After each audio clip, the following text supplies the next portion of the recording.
Alright, what is up, y'all? Today we are back with another Apex card prediction. You know, as Joe Rogan would say, they're our favorites because we waste our Saturdays watching this dogshit goy slop rather than doing something productive. But yeah, regardless though, I'm going to be predicting every single fight on this card, starting with the early prelims, ending with the main event, giving my predictions for all of these fights. So without wasting any more time, let's jump right into the video.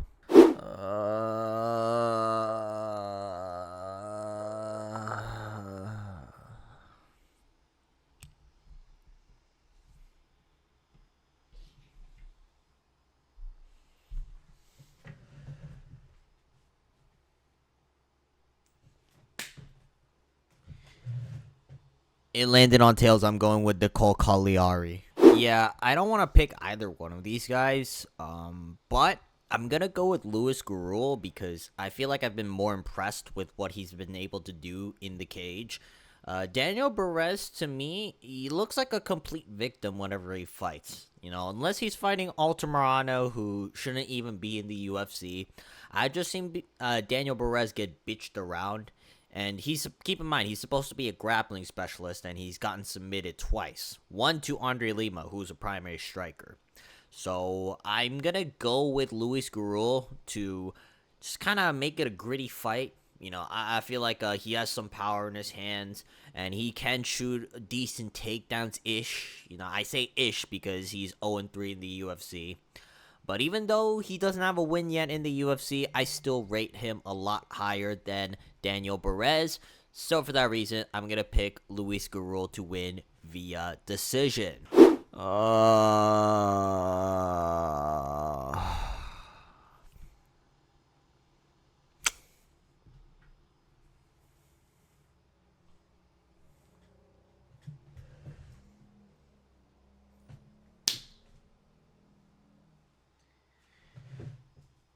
It landed on heads. I'm going with Ardelean.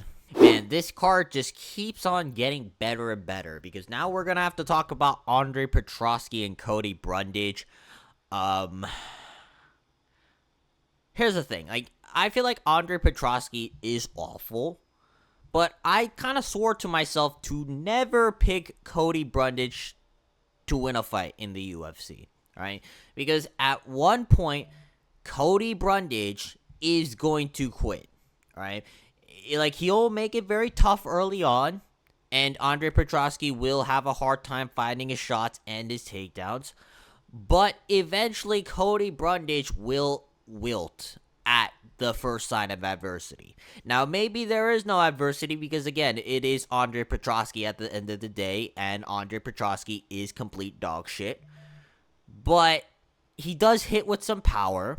You know, he's very strong, although I don't rate his wrestling takedowns itself all that highly. And I feel like I could see Petroski physically bullying around Cody Brundage throughout this 3-round fight.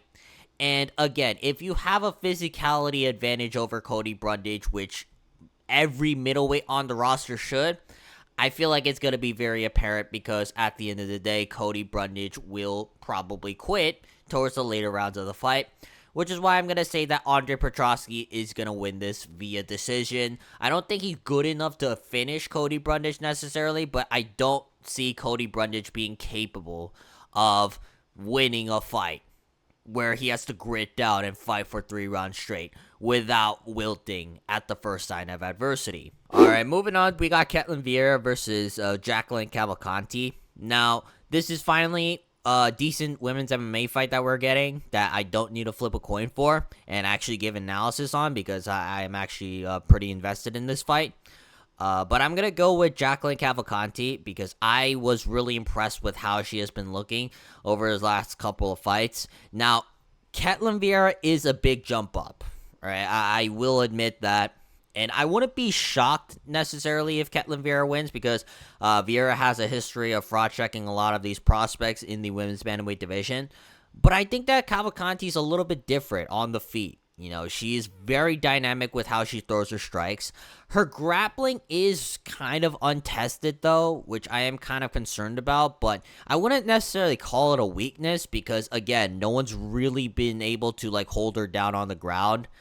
so far in her run.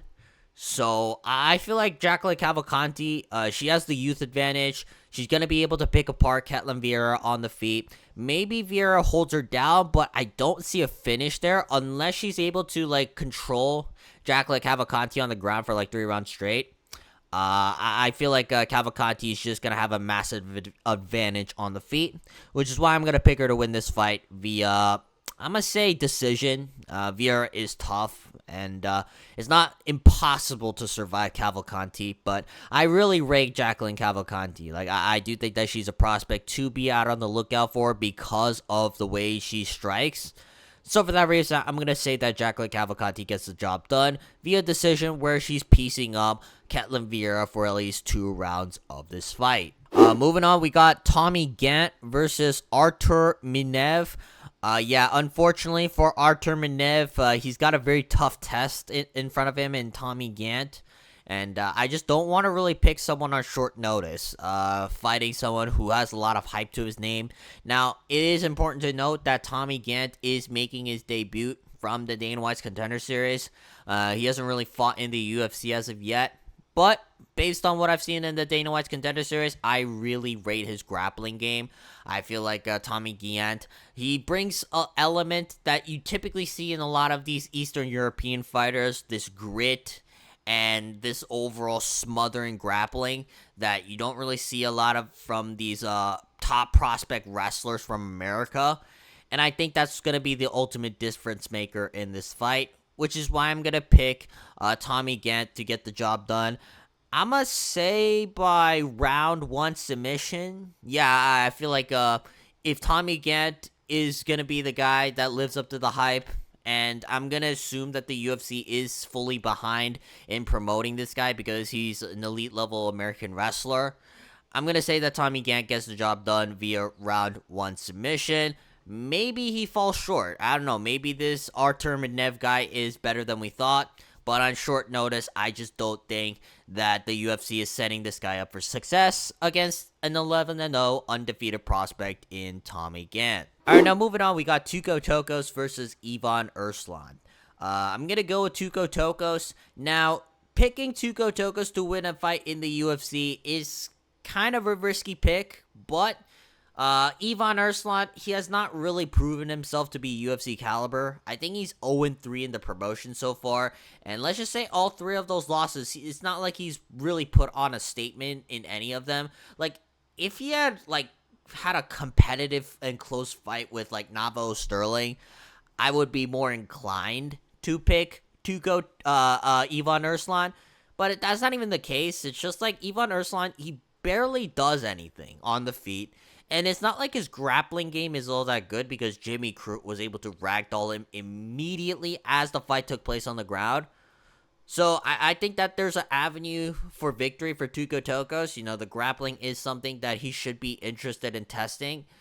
And although Tuco Tokkos, yes, he is kind of a meme.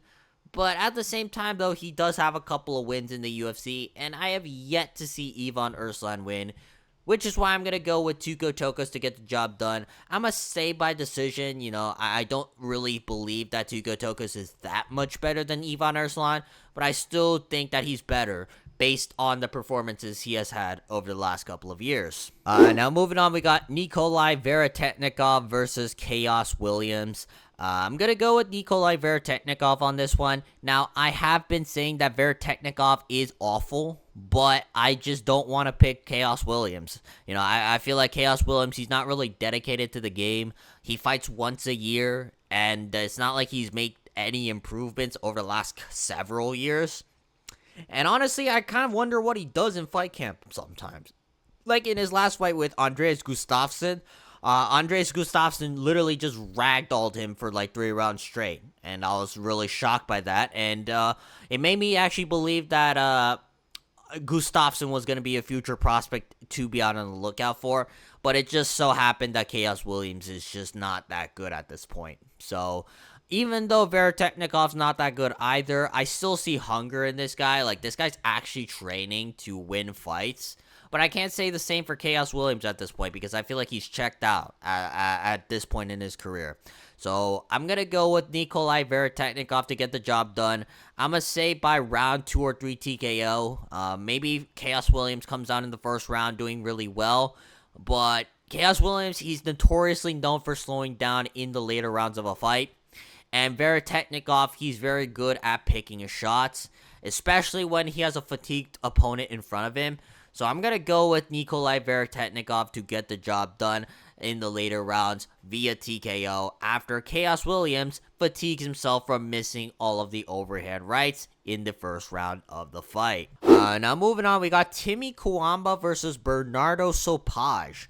I'm going to go with Bernardo Sopaj. I feel like both of these guys, they're not exactly the highest level fighters, but I do rate Bernardo Sopaj's skills overall a lot more than Timmy Cuamba's. I feel like Timmy Cuamba, especially in bantamweight, he primarily just uses his physicality in order to win fights. He does have a good win over Chango Lee, but I don't see Bernardo Sopaj fatiguing through repeated grappling like what happened against Chango Lee. Alright, Bernardo Sopaj, he's pretty good at picking his shots on the feet. He doesn't have crazy finishing potential, which is kind of a bad look because he took Ricky Tercios to a decision.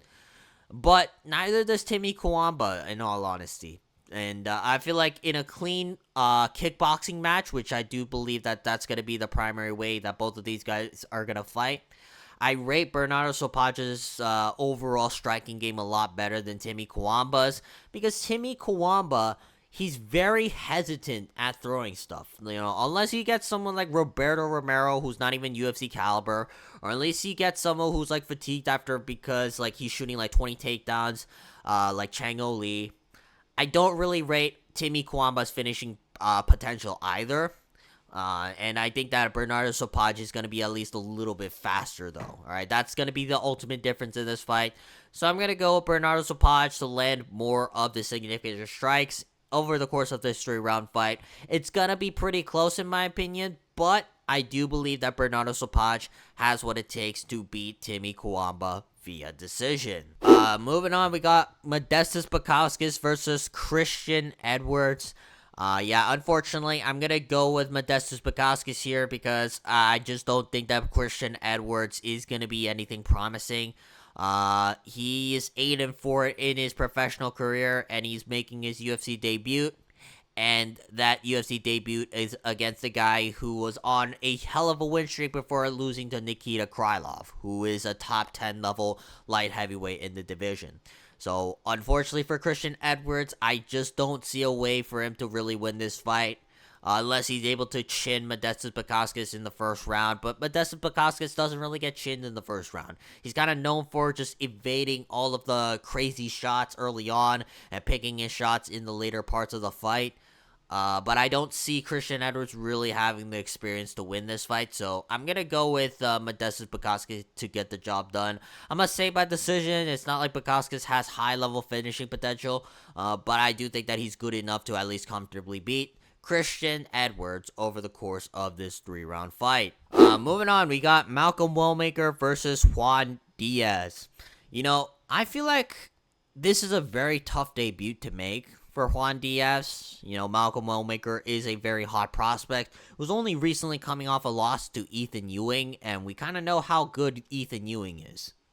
That being said, though, Juan Diaz, I feel like, is built different. Juan Diaz, there's a reason why they're giving Malcolm Wellmaker for his debut opponent, because the guy has the ability to mix in shots at a very high level. And I do think that he has a striking advantage, at least in the technique, over someone like Malcolm Wellmaker, who primarily relies on power in order to set his shots up.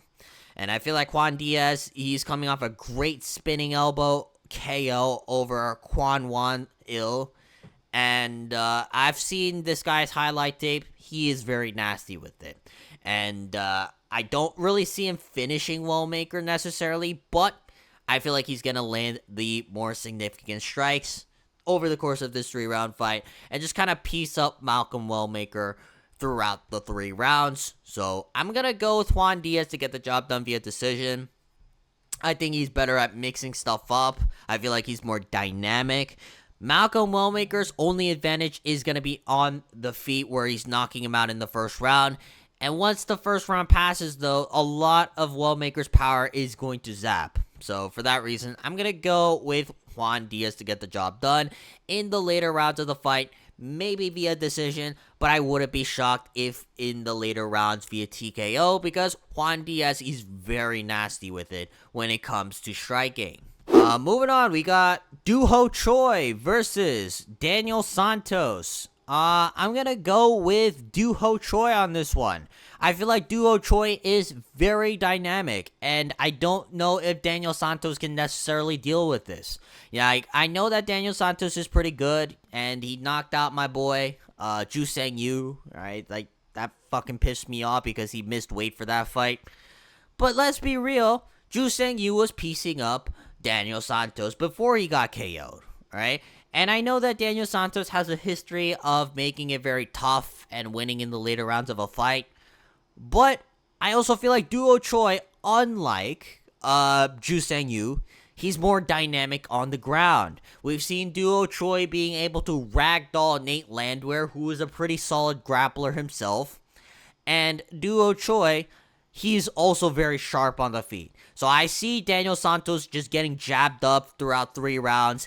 The chin is kind of a worry because Duho Choi has been knocked out before in the past, and Daniel Santos does hit with a lot of power.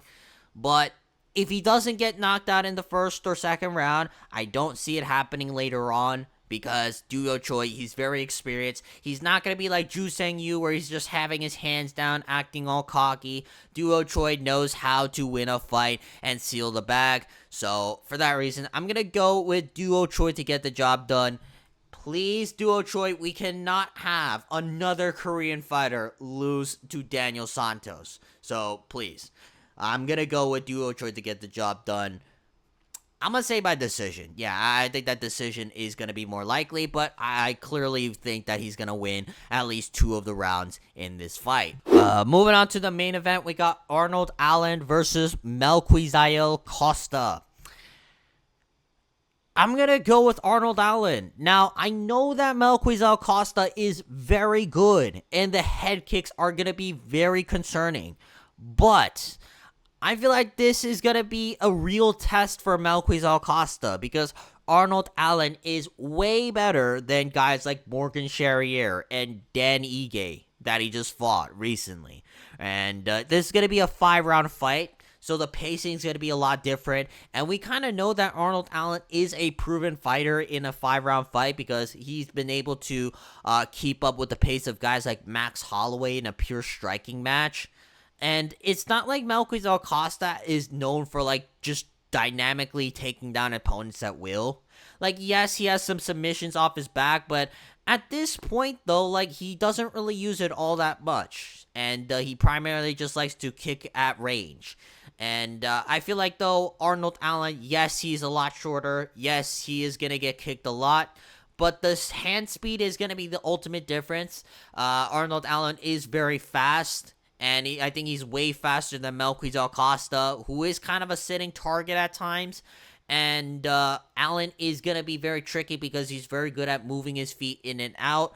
And I think that Melquizael Costa is going to be very frustrated over the course of this 5-round fight. I know that Arnold Allen doesn't have crazy one-punch knockout power, but I do rate his striking technique overall, and he's going to be able to just piece up Melquizael Costa in the boxing range. And even if this fight goes into the later rounds, if anything, I'm favoring it more for Arnold Allen because he's more proven in like 3 and 5 round fights. So for that reason, I'm going to say that Arnold Allen gets the job done via decision. I don't think he's going to finish Melquizael Costa because Arnold Allen, he's not got crazy finishing potential, but this is going to be a big test for Melquizael Costa, and I don't think that he's going to be ready for it, considering that he's been fighting guys like Julian Erosa and Dan Ige not that long ago, and now he's fighting an elite level featherweight in the top 10 of this division. Alright, that's gonna be it for this video. If you guys want to see more videos like this, please make sure to like and subscribe so we can monetize this channel. But otherwise, leave your comments down below what you guys think about these predictions, as well as who you have winning for Arnold Allen versus Melquiz Acosta, as well as any other fights that caught your attention on this card. But otherwise, though, leave any comments for video suggestions you have for me, and I will see you guys next time. Peace.